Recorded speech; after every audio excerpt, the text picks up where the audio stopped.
in tropical rainforest or in temperate rainforest, burials will preserve better in shell mounds, because in the normal soil it's too acidic and they don't preserve.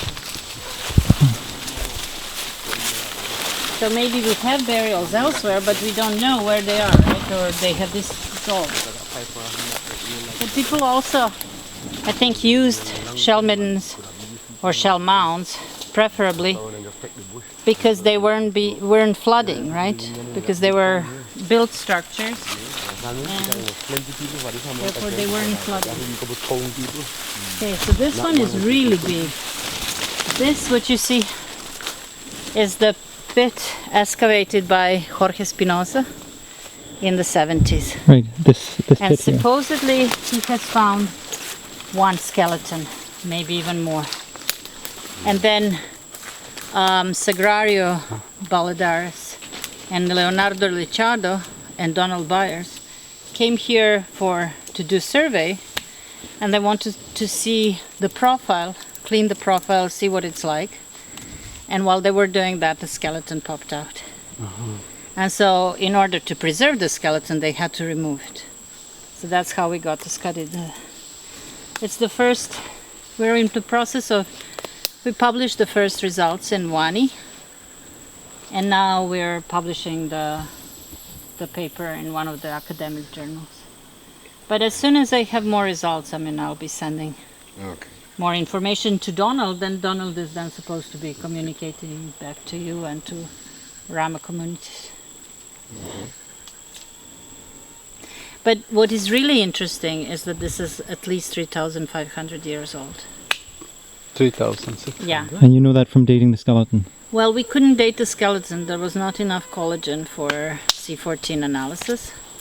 But we dated the shell and the charcoal from around and below. And it seems that it was a very fast deposition, so that actually people built it over a very short period of time. It's not like it was very... So if you come over here, you can see the profile and where the burial is from.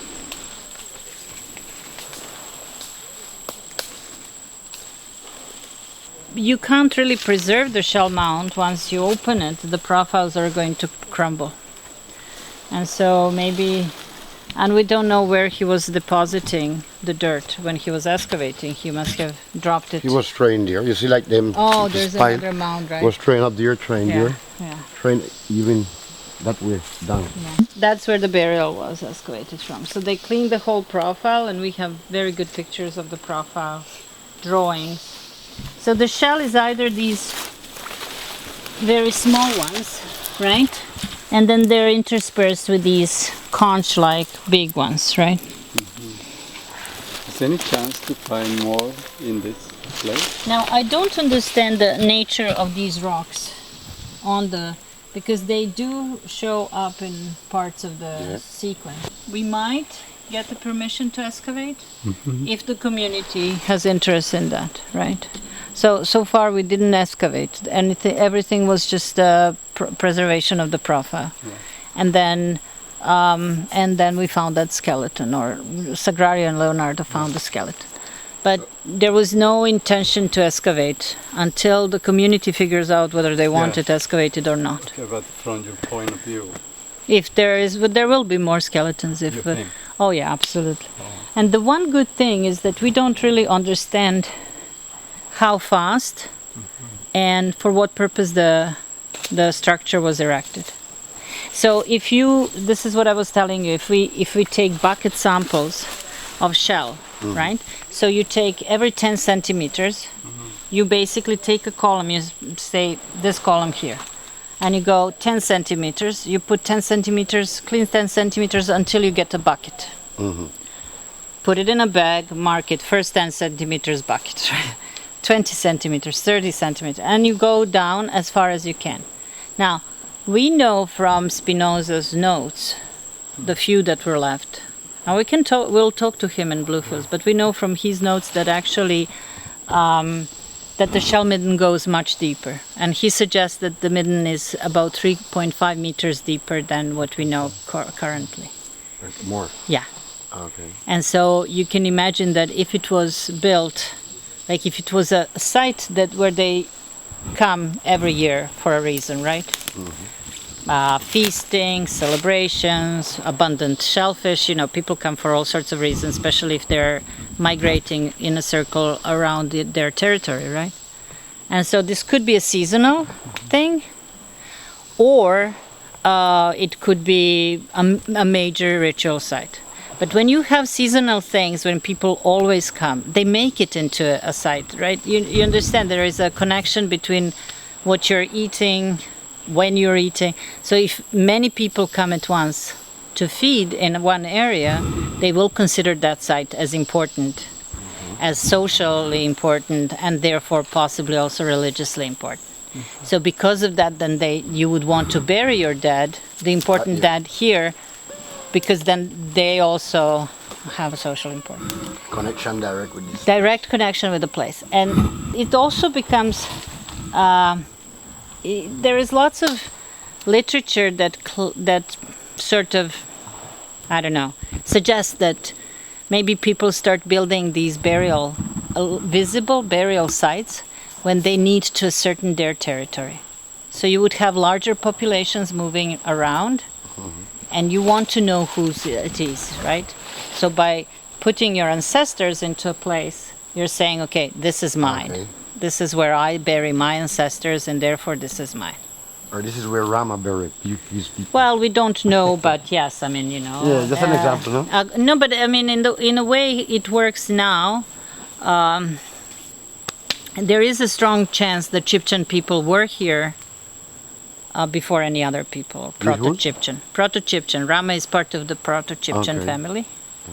Right? So like Muisca, like Gabriel and Rama, and there's other languages in the region that belong to them.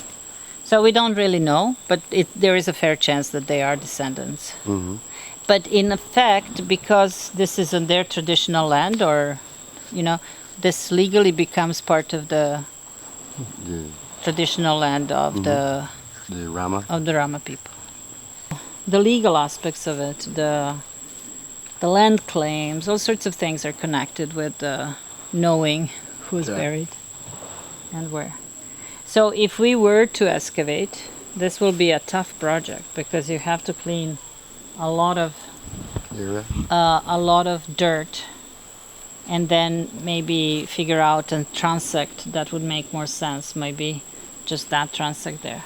But then, what do you do afterwards? Do we just keep the shells and then dump them all back in, make a shell midden? That depends on how you envisage to have the project done. And how you engage with the community so that the community recognize this place and probably put it in the center of the process of revitalization of identity or something like. We don't know what the community could decide for one place like this. This is why we're here, right? So this is why we're talking to the community. This is why we're talking to both Rama and the Afro-Caribbean community. And Donald is doing a lot in terms of sensibilization, right? Is he? Yeah. I mean, I had an impression that there is lots, talking about why is it important, etc., etc. But in fact, it would be very important to have, like, if we do get this big project and actually get to work, I would get every single person who's working on the project to come here and teach people about, in basic terms, what are we doing? Why is this so interesting? Why is it important? And then you can figure out why is it important to you, right? Because you might have some ideas of why is it important to you or to you. But then you learn, like we learn from you, you learn from us, and then you have different ideas down the road. Did you see any similar sites in the vicinity, like near the Bangkukuk or near any of the creeks? Are there any similar shell middens? This is the first one I see. That's the first one? Yeah.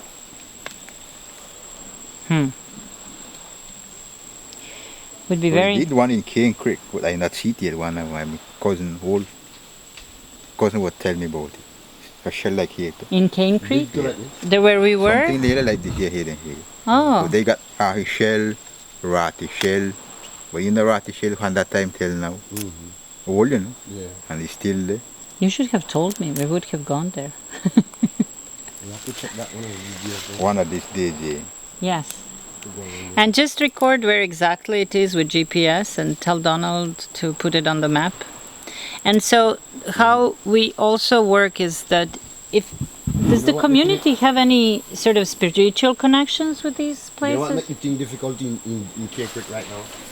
Is because now is mestizo people living there, and they got different concept about it.